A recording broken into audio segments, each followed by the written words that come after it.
जय जगन्नाथ नमस्कार। आसतु नजर पकेबा मयूरभंज जिलार आज टॉप न्यूज अपडेट कौन कौन सब रही किंतु तापूर्व आपण मानक गोटे अनुरोध वीडियोटी को संपूर्ण देखंतु आ जो मैंने प्रथम करी चैनल को आछंती सब्सक्राइब करंतु जाफल प्रत्येक नूतन वीडियो नोटिफिकेशन आपण सर्वप्रथम पाई परिबे। आज प्रथम खबर जशपुर स्थित समस्ता माइक्रो फाइनान्स कंपनी कर्मचारी निखोज संदिग्ध बाइक काशिया जंगल उद्धार। जशपुर स्थित समस्ता माइक्रो फाइनान्स कंपनी कर्मचारी हेमंत पात्र किसी दिन हम निखोज थिबा बेले एक बाइक और किसी आसबाबपत्र काशिया जंगल में पड़ा देखि स्थानीय लोके पुलिस को खबर देते। खबर पाई पुलिस टीम घटनास्थल को जाई तदंत करथिले। तेबे बुधवार संध्या 6 घटिका सुधा हेमंतर खोज खबर किसी मिल नथिबा कथा कहिसेंती स्थानीय लोके। परवर्ती खबर दादार टांगिया चोटरे झियारीर मृत्यु। जमी जमा विवाद को नहीं झियारी को बिल मझिरे टांगिया हाणी पकाइला दादा। एभली घटना घटी शरद थाना बेगुनिया साहिरे। ग्रामर चिता मुर्मू विवाह पर निज बाप घरे बेगुनिया साहिरे रोहुथिले। चिता मुर्मू को बापा मृत्यु पर समस्त जमी चिता नाम रही हेले चितांकर दादा निमाई चरण दीर्घ दिन हेब उक्त जमी को हाथेइबा चेष्टा करि आसुथिले। हेले बिलरे चिता काम करुवा बेले तांको दादा निमाई सेठारे पहुँची एक टांगिया झियारी को हत्या करथिले। परवर्ती खबर रायरंगपुर ब्लॉक परिसर में पाचेरी क्षतिग्रस्त। विलंबित राति वर्षा प्रभाव में दीर्घ दिन जराजीर्ण अवस्था रही दुर्बल हो जाइथिबा रायरंगपुर ब्लॉक परिसर में थिबा एही पाचेरी भुशुड़ी पड़ी जाइथिला। सकाळ 9टा समय ब्लॉक कर्तृपक्ष तरफ सफाई कार्य आरंभ कर मरामती करने आरंभ करा बोली सूचना प्रदान होइछि। परवर्ती खबर पिंगु निकट में बाइक दुर्घटना युवक गुरुतर। राति प्राय 10 घटिका समय एक बाइक भारसाम्य हराई दुर्घटनाग्रस्त होगा द्वारा चालक गुरुतर होता निकटस्थ ग्रामवासी पक्षर सूचना मिली। करंजा सहर पटू जाऊथवा युवक जनक दुर्घटनाग्रस्त होगा पर अवस्था गुरुतर थिबा देखि स्थानीय लोके 108 एम्बुलेंस जोगे तांकु करंजा मेडिकल को नहीं भर्ती करथिले। सेठारे तांको चिकित्सा चलीथिबा बेले युवकंकर परिचय वर्तमान सुधा मिल पारि नाही। परवर्ती खबर बीजेपी राज्य सभापति को देखा कले उदला एनएसी अध्यक्ष। सूचनायोग्य जे राजधानी भुवनेश्वर में संध्या 7 घटिका समय बीजेपी राज्य सभापति मनमोहन सावल को देखा करी उदला एनएसी अध्यक्ष प्रमिला पांडा समेत उदला एनएसी बहु काउनसिलर देखा करथिले। तेबे आगामी पंचायत निर्वाचन को आखि आगर रखी तृणमूल स्तर किभली बीजेपी को आहुरी सुदृढ़ करा जाय परिबो से विषय में आलोचना करने सहित राज्य सभापति श्री सामल समस्त को संगठन मजबूत करने गुरुमंत्र प्रदान करथिले। परवर्ती खबर मुक्तापुर पंचायत अधीन नुआगाँ ग्राम में दुई पक्ष मध्य लगी गंडगोलर समाधान पर जाइथिबा व्यक्ति को अश्लील भाषा गाड़ीगुलज सहित आक्रमण कर पोल तलू पेलीदेवर गुरुतर आहत होगा घटना गुरुवार राति 11:30 समय मामला रुजु कर तदंत आरंभ कला बेतनोटी पुलिस। एतलाकारी नुआगाँ ग्रामर वैद्यनाथ माझी अभियोग मुताबक ग्रामर धनु माझी सानकुआरिया माझी एवं भागवत माझी मध्य कौन कथा को नहीं बचसा चली बेले वैद्यनाथ बुझाशुझा करने को चेष्टा करथिले। यापर सेठारु वैद्यनाथ पलाई आसी गाँ मुंड पोलरे बसता बेले सेठाकू सानकुआरिया माझी आसथिले। यापर अश्लील भाषा गाड़ीगुलज सहित पोल उपर तलू पेली देइथिले। एथिरे वैद्यनाथ को मुंड फाटिवा सहित गुरुतर आहत होइथिले। एनी वैद्यनाथ को एतला क्रमे गुरुवार राति 11:30 समय 222 नंबर एक मामला रुजु कर तदंत आरंभ करिछि बेतनोटी पुलिस। परवर्ती खबर खड़खाई पोल निकट में दुई बाइक धक्का जड़े गुरुतर। सकाळ 11टा समय स्थानीय खड़खाई पोल निकट में दुई बाइक मध्य मुहांमुही धक्का होता। यह दुर्घटना कॉलेज छात्रों अल्पके बत्ती जाइथिबा बेले अन्य बाइक आरोही गुरुतर आहत होइथिलार सूचना मिली। तांकु रायरंगपुर डाक्तरखाना भर्ती कराइथिला। अवस्था संकटापन्न होइथिबारु बारिपदा को रेफर करा जाइथिला। तांकर परिचय वर्तमान सुधा मिल पारि नाही। परवर्ती खबर बदलले मयूरभंज जिलापाल हेमंत सोय हेले नूतन मयूरभंजर जिलापाल।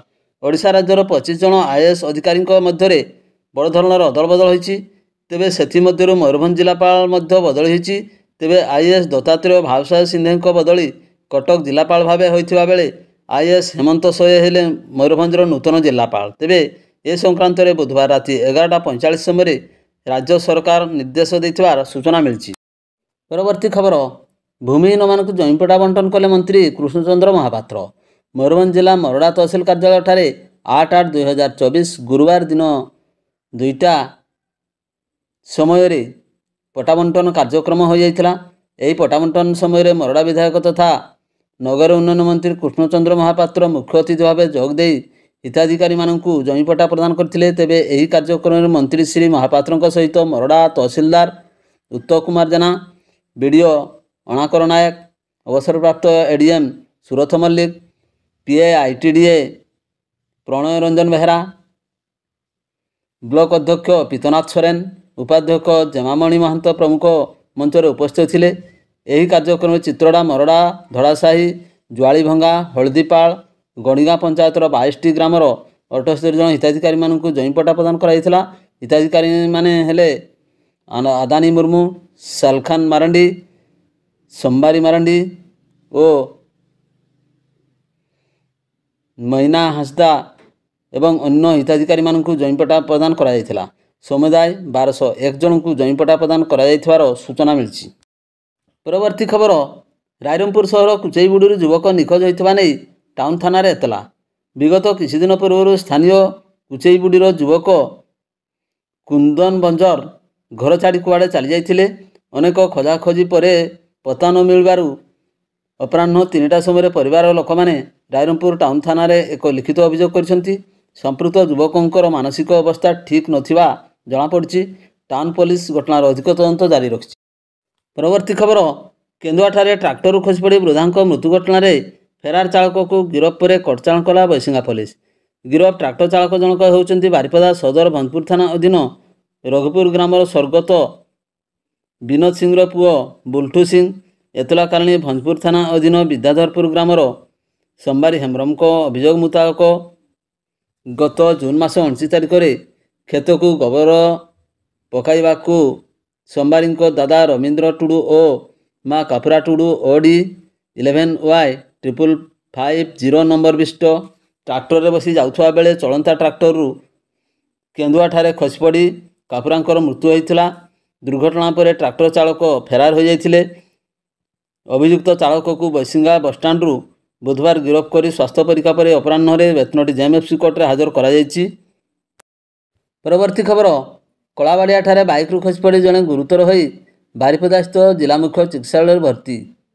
ସୂଚନା ଅନୁସାରେ ସକାଳ ପ୍ରାୟ 12ଟା 30 ସମୟରେ କଳାବାଡ଼ିଆଠାରେ ମନୋରଞ୍ଜନ ନାୟକ ନାମକ ଜଣେ ବ୍ୟକ୍ତି ଘରୁ କୌଣସି କାର୍ଯ୍ୟରେ ବାଇକ୍ ଯୋଗେ ଯାଉଥିବା ସମୟରେ ଭାରସାମ୍ୟ ହରାଇ ପଡ଼ିଯାଇଥିଲେ। ସଙ୍ଗେ ସଙ୍ଗେ ତାଙ୍କୁ ସ୍ଥାନୀୟ ଡାକ୍ତରଖାନାରେ ଭର୍ତ୍ତି କରାଯାଇଥିଲା। ତେବେ ଅବସ୍ଥା ସଙ୍କଟାପନ୍ନ ଥିବାରୁ ରାତିରେ ପ୍ରାୟ 8 ଘଟିକା ସମୟରେ ତାଙ୍କୁ ବାରିପଦାସ୍ଥ ଜିଲ୍ଲା ମୁଖ୍ୟ ଚିକିତ୍ସାଳୟରେ ଭର୍ତ୍ତି କରାଯାଇଥିବାର ସୂଚନା ମିଳିଛି। ପରବର୍ତ୍ତୀ ଖବର, ବାରିପଦା ସହରରେ ପାଇକାରୀ ବ୍ୟବସାୟୀମାନେ 36ରୁ 3800 ଟଙ୍କା କ୍ୱିଣ୍ଟାଲ ପ୍ରତି ଆଳୁ ବିକ୍ରୟ କରୁଥିବା ବେଳେ ଖୁଚୁରା ବ୍ୟବସାୟୀ 45ରୁ 50 ଟଙ୍କା ଦରରେ ଆଳୁ ବିକ୍ରୟ କରୁଛନ୍ତି। ଅନ୍ୟପକ୍ଷରେ ସ୍ଥାନୀୟ ଖୁଚୁରା ବ୍ୟବସାୟୀଙ୍କ ପକ୍ଷରୁ ଅଭିଯୋଗ କରାଯାଉଛି ଯେ ଏଠାକାର ପାଇକାରୀ ବ୍ୟବସାୟୀ ସ୍ଥାନୀୟ ଖୁଚୁରା ବ୍ୟବସାୟୀଙ୍କୁ ଆଳୁ ବିକ୍ରି ନ କରି ପଡ଼ୋଶୀ ଜିଲ୍ଲା ବାଲେଶ୍ୱର, କେନ୍ଦ୍ରାପଡ଼ା, ଆଳି, ପଟ୍ଟାମୁଣ୍ଡାଇ ଆଦି ବ୍ୟବସାୟୀଙ୍କୁ ଚଢ଼ା ଦରରେ ବିକ୍ରି କରୁଛନ୍ତି। ଯାହାଫଳରେ ସ୍ଥାନୀୟ ବଜାରରୁ ଆଳୁ ନ ପାଇ ଖୁଚୁରା ବ୍ୟବସାୟୀ ନିରାଶ ହୋଇ ବସିବାକୁ ବାଧ୍ୟ ହେଉଛନ୍ତି। ପଶ୍ଚିମବଙ୍ଗ ସରକାର ଏବଂ ଶୀତଳ ଭଣ୍ଡାର ମାଲିକଙ୍କ ମଧ୍ୟରେ ଅନୁଷ୍ଠିତ ବୈଠକ ବିଫଳ ହେବା ସହ କୌଣସି ଚୂଡ଼ାନ୍ତ ନିଷ୍ପତ୍ତି ହୋଇପାରିନଥିବା ପ୍ରକାଶ। ଯାହାଫଳରେ ପଶ୍ଚିମବଙ୍ଗ ସରକାରଙ୍କ ପକ୍ଷରୁ ଗୋପୀଠାରେ ସମସ୍ତ ଆଳୁ ବୋଝେଇ ଟ୍ରକକୁ ଜୋର ଜବରଦସ୍ତ ଆଳୁ ଓହ୍ଲାଇ ଦେବା ସହିତ ଟ୍ରକଗୁଡ଼ିକ ନିକଟରୁ ଜରିମାନା ଆଦାୟ କରି ଫେରାଇ ଦିଆଯାଉଥିବା ଅଭିଯୋଗ ହେଉଛି।